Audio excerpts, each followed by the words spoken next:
अच्छा, क्या बदलाव आ गया 2022 का जब विधानसभा चुनाव हुआ तो राजभर जी किसी और पक्ष में थे।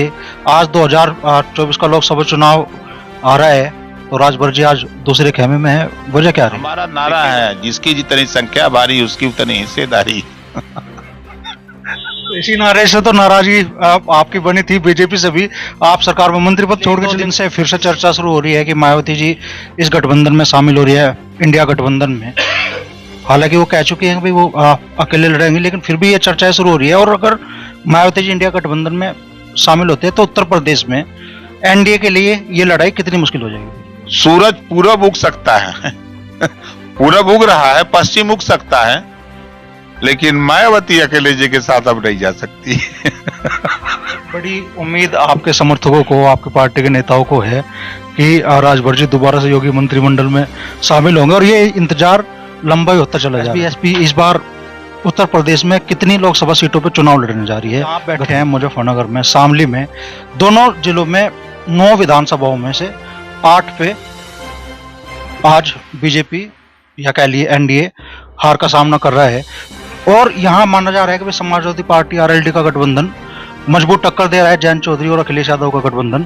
तो क्या कहना चाहेंगे खासतौर पर वेस्ट यूपी में, क्योंकि पिछले लोकसभा चुनाव में सबसे बड़ा झटका एनडीए को यहीं पे मिला था। देखिए 6 सीटों पर लड़ाई है, हम आपको सही सही बता रहे रिजल्ट। 6 सीटों पे लड़ाई है, 6 सीटों पर लड़ाई नहीं है, उसमें एक सीट आपकी मुजफ्फरनगर की भी है। आपने गिनाई 6 सीटें वेस्ट यूपी की, इन 6 सीटों का आप बताएं जहां पे आप मान रहे हैं कि फाइट होगी इस बार। मजे की बात आपको बता दूं, अखिलेश जी माननीय मोदी जी को प्रधानमंत्री बनाने के लिए हट के सहयोग कर रहे हैं और ओम प्रकाश राजभर एनडीए में शामिल होकर सट के सहयोग कर रहे हैं। ठीक है, आपको आश्चर्य लगेगा, 1 दिसंबर को सदन के अंदर माननीय मुख्यमंत्री जी ने गोमती रिवर फ्रंट घोटाले में कहां कहां घोटाला हुआ एक एक चीज बता दिया कि यह जांच में आया है। फिर गिरफ्तारी क्यों नहीं? हमारे आपके खिलाफ एक मुकदमा लिख दिया जाता है तो पुलिस पकड़ के ले जाती है, उनके खिलाफ कार्रवाई क्यों नहीं? सीबीआई ने जांच किया, खनन घोटाले में नाम आया अखिलेश जी का, गिरफ्तारी क्यों नहीं? तो दिन में भाजपा के खिलाफ बोलते हैं, रात को गुलदस्ता लेके जाके योगी मोदी को सलाम मारते हैं। समझ रहे हैं? मध्य प्रदेश गए थे क्या करने के लिए? सरकार बनवाने के लिए गए थे। अखिलेश जी का भाषण है, मेरा नहीं, रिकॉर्ड है। अखिलेश जी का भाषण है, कांग्रेस को वोट मत देना। कांग्रेस चालू पार्टी है, कांग्रेस ने हमको धोखा दे दिया। किसने बोला? अखिलेश जी ने। अब किसको जिताना चाहते हैं? तो जो 4 बार की सरकार में सपा बसपा ने लूटा है, ये लोग जान बचाने के लिए मोदी जी को वहां बैठा रहे हैं। और चौथी मजे की बात बता दूं, भाजपा मजबूत रहेगी तभी सपा जिंदा रहेगी, और कांग्रेस ज्यों बढ़ी तो सपा खत्म।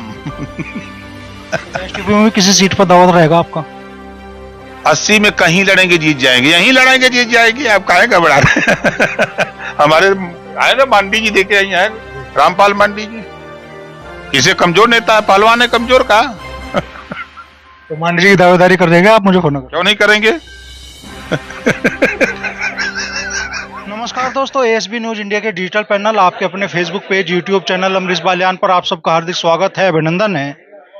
इस वक्त हम हैं मुजफ्फरनगर में सुहेल देव भारतीय समाज पार्टी के जिला अध्यक्ष हरेंद्र जी के आवास पे, और पार्टी के राष्ट्रीय अध्यक्ष ओपी राजभर जी आज मुजफ्फरनगर पहुंचे हैं। तो सर, वेस्ट यूपी में पार्टी को किस तरीके से आप गति देने का प्रयास कर रहे हैं? देखिए, संगठन का विस्तार तो पूरे 75 जिले में हो गया है, और जो कार्यक्रम अभियान चल रहे हैं, आज उसी कड़ी में किसान मजदूर नौजवान सम्मेलन का कार्यक्रम है। और पार्टी दिन दूना रात चौगुना अपने विस्तार पे है। 2024 का चुनाव नजदीक है, इस बार क्या लग रहा है आपको कि जनता किन मुद्दों के आधार पर वोट देने जा रही है? देखिए, जनता इस बात का एहसास कर चुकी है कि पिछली सरकार से योगी जी के नेतृत्व में जो सरकार चल रही है, जनता अपने को सुरक्षित महसूस कर रही है। जो पिछली सरकार में गुंडा राज था, उसको समाप्त करके कानून का राज माननीय योगी आदित्यनाथ जी ने उत्तर प्रदेश में स्थापित किया। जो बड़े बड़े गुंडा माफिया संगठित अपराध करते थे, अब उस पे पाबंदी लग गई और जो प्रदेश में दंगे होते थे उन दंगों पर विराम लग गया। ये माननीय योगी आदित्यनाथ जी ने करके दिखाया। अच्छा, राम मंदिर बड़ा मुद्दा बनने जा रहा है और 22 तारीख को जब राम मंदिर जी रामलला विराजमान होंगे, तो विपक्ष दल के विपक्षी जो नेता है वो कह रहे हैं कि इसे भी एक पॉलिटिकल इवेंट बनाया जा रहा है। देखिए, विपक्ष का काम विरोध करना है। सरकार कितना हो बढ़िया काम करे और विपक्ष इस समय विरोध के अलावा दूसरा कोई उनके पास मुद्दा ही नहीं है। कभी वो शिक्षा एक समान की बात नहीं करते, कभी तकनीकी शिक्षा प्रदेश में लागू उस पर बात नहीं करते, प्रदेश में नौजवानों को रोजगार कैसे मिले, जो बकाया गन्ना किसानों का भुगतान है उस पर चर्चा नहीं करते। सिर्फ विरोध एक मानसिकता बन गई है। विपक्षी दल के नेता कह रहे हैं, सोनिया गांधी हो, खड़गे जी हो, अखिलेश यादव कह रहे हैं कि वो इस आयोजन में शामिल नहीं होंगे। मानते तो सब लोग हैं वो सब लोग मानते हैं, सबके दिल में है। दूसरे दिन जाएंगे, वो सब जान रहे कि उस दिन नहीं जाएंगे, दूसरे दिन जाएंगे। क्या बदलाव आ गया 2022 का? जब विधानसभा चुनाव हुआ तो राजभर जी किसी और पक्ष में थे। आज 2024 का लोकसभा चुनाव आ रहा है तो राजभर जी आज दूसरे खेमे में है। वजह क्या रही? देखिए, वजह अगर हम कहें तो 20% वोट मुसलमान देता है सपा को और सपा उनको सिर्फ नफरत देती है। जब 5 साल सरकार में खुद अखिलेश जी मुख्यमंत्री थे, 4 बार सपा गवर्नमेंट थी, आजादी के बाद नौकरियों में मुसलमान 38% था। कांग्रेस ने ठेका लिया विकास का, बसपा ने ठेका लिया और सपा ने ठेका लिया कि हम आपका विकास करेंगे और खास तौर से बड़े पैमाने पर मुस्लिम मतदाता सपा, बसपा और कांग्रेस के इर्द गिर्द घूमते रहे। इतना विकास किया कि आज नौकरियों में 1% नहीं रह गया है। समाजवादी पार्टी ने इतना विकास किया कि सिर्फ मुसलमानों को नफरत दिया है। इसके अलावा कुछ दिया हो आप बता दीजिए। 1531 थाने हैं उत्तर प्रदेश में, 20% आबादी है। पुलिस की भर्ती में मुसलमानों का वोट तो लिया समाजवादी पार्टी ने, लेकिन उनको दिया क्या? पुलिस की भर्ती में कितना दिया? लेखपाल की भर्ती में क्या दिया? दरोगा की भर्ती में कितना दिया? हिस्सा दिया कुछ? वोट लिया मुसलमानों का, वोट लिया पिछड़ों का। अब अखिलेश जी ने विकास किया अपनी जाति का, तो क्यों रहेगा साथ? जब इस बात को मैंने कहा तो कहें कि देखो हम पार्टी बनाए हैं अपनी कम्युनिटी के विकास करके, नहीं, हम आपके साथ आए हैं तो जितना हिस्सा जिसका उसको उतना हिस्सा देना पड़ेगा, तब हम रहेंगे साथ, वरना हम वो काम खेल नहीं करते। समझ रहे? हमारा नारा है, जिसकी जितनी संख्या भारी उसकी उतनी हिस्सेदारी। इसी नारे से तो नाराजगी आपकी बनी थी बीजेपी से भी, आप सरकार में मंत्री पद छोड़ के चले गए थे। नाराजगी बनी। हम प्रदेश में 27% आरक्षण को बांट करके देना चाहते थे। आपने देखा कि देश की राजनीति में तो नहीं कह सकता, लेकिन प्रदेश की राजनीति में पहला नेता ओम प्रकाश राजभर कैबिनेट मिनिस्टर और मुख्यमंत्री के बीच में समझौता कराने माननीय वर्तमान गृह मंत्री जी 2 बार आए। हमने कहा कि इसी को लागू कर दीजिए, तो उन्होंने कहा कि हम देश स्तर पे लागू करना चाहते हैं। हम कहे तो हम तो प्रदेश पे चाहते हैं। तो फिर प्रधानमंत्री जी से बात हुई तो उन्होंने कहा कि देखो हम 27% आरक्षण जो पिछड़ों को मिल रहा है, हम उसको राष्ट्रीय स्तर पे रोहिणी आयोग का गठन कर दिए हैं और रिपोर्ट आ जाती है, हम उसको लागू करेंगे। अब आज वो रिपोर्ट आ गई है, उस पे समीक्षा हो गई है। 5 सदस्यीय टीम पूर्व राष्ट्रपति जी के नेतृत्व में 5 सदस्यीय टीम बन गई है, समीक्षा हो रही है। इस बात को लेकर के हम डटे हैं, उसको लागू कराना है। तो पिछले 1-2 दिन से फिर से चर्चा शुरू हो रही है कि मायावती जी इस गठबंधन में शामिल हो रही है, इंडिया गठबंधन में।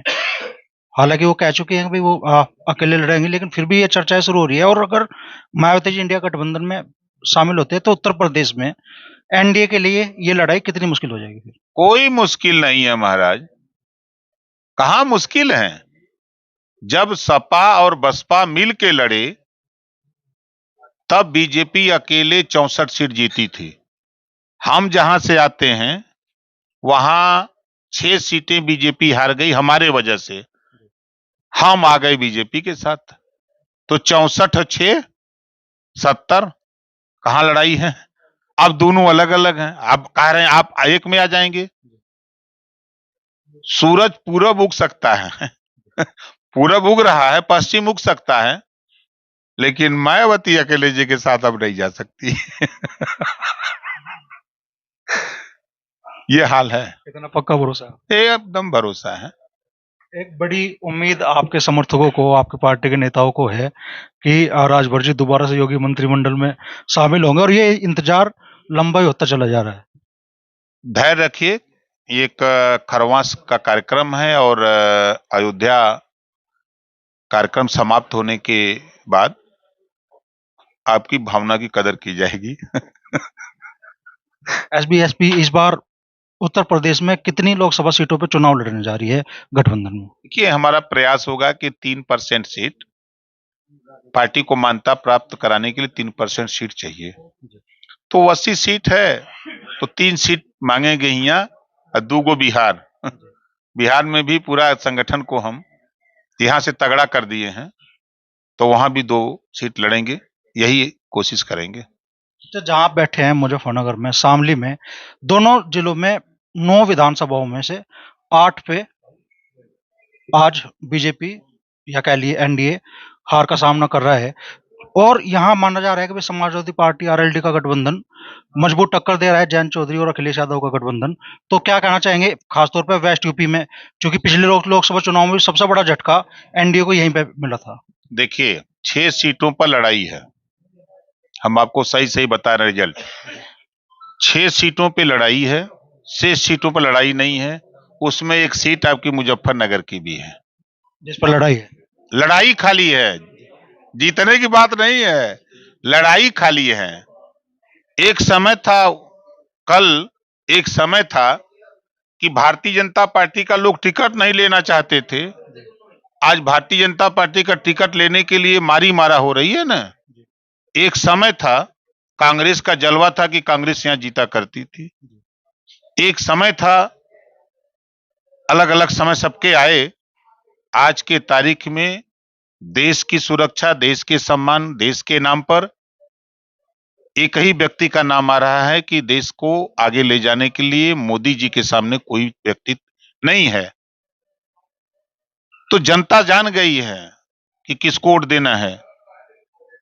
अब देखिएगा ना, मुसलमान कम से कम आप देख लीजिएगा, मुसलमान इस बार 40% वोट बीजेपी को देने जा रहा है। आपको आश्चर्य लगेगा, हम अंदर की बात बता रहा हूं। आयुष्मान कार्ड बना 5 लाख गरीबों के इलाज के लिए।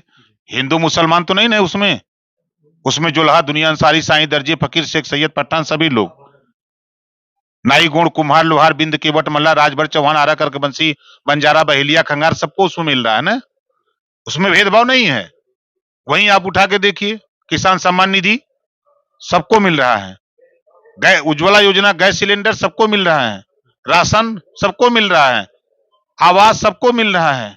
तो जो योजनाएं सरकार की बन रही हैं, पूर्व की सरकारों की तुलना में इस सरकार में वो योजना सबको मिल रही हैं। और मुजफ्फर के लोगों को तो गर्व रखना चाहिए कि मोदी जी, योगी जी के राज्य में एक भी दंगे नहीं हुए। 7 साल हो गया प्रदेश सरकार को, 9 साल के ऊपर केंद्र की सरकार को, एक भी दंगे हुए कहा? दंगे होते थे, लोग घर से नहीं निकल पाते थे। लेकिन आज इस बात की खुशी है कि हम दूध के लिए अपने बच्चे को दूध नहीं पिला पाते थे, मार्केट से नहीं ले पाते थे, लेकिन आज उसे तो निजात है ना। आज अमन चैन है ना, कानून का राज है ना। छिटपुट घटनाएं तो होती रहती हैं। इस नाते हम कह रहे हैं ना कि अंदर अंदर बहुत सही हो गया है एक आखिरी सवाल मैं करना चाहूंगा आपसे। आपने गिनाई 6 सीटें वेस्ट यूपी की, इन 6 सीटों को आप बताएं जहां पे आप मान रहे हैं कि भाई फाइट होगी इस बार। वहां देखिए, ये 6 सीटें जो है, आपके सहारनपुर की एक सीट है, एक यहां बैठे हैं। ये जो बता रहा हूं, लड़ाई खाली है और कहीं लड़ाई नहीं है। और आप देखिएगा यहाँ ना, यहाँ भी लड़ाई खत्म। ये सीट जीते क्यों? बसपा सपा मिल के लड़े तब। अब बसपा सपा अलग लड़ेंगे। और मजे की बात आपको बता दूं, अखिलेश जी माननीय मोदी जी को प्रधानमंत्री बनाने के लिए हट के सहयोग कर रहे हैं और ओम प्रकाश राजभर एनडीए में शामिल होकर सट के सहयोग कर रहे हैं। ठीक है, आपको आश्चर्य लगेगा, 1 दिसंबर को सदन के अंदर माननीय मुख्यमंत्री जी ने गोमती रिवर फ्रंट घोटाले में कहां कहां घोटाला हुआ एक एक चीज बता दिया कि यह जांच में आया है। फिर गिरफ्तारी क्यों नहीं? हमारे आपके खिलाफ एक मुकदमा लिख दिया जाता है तो पुलिस पकड़ के ले जाती है, उनके खिलाफ कार्रवाई क्यों नहीं?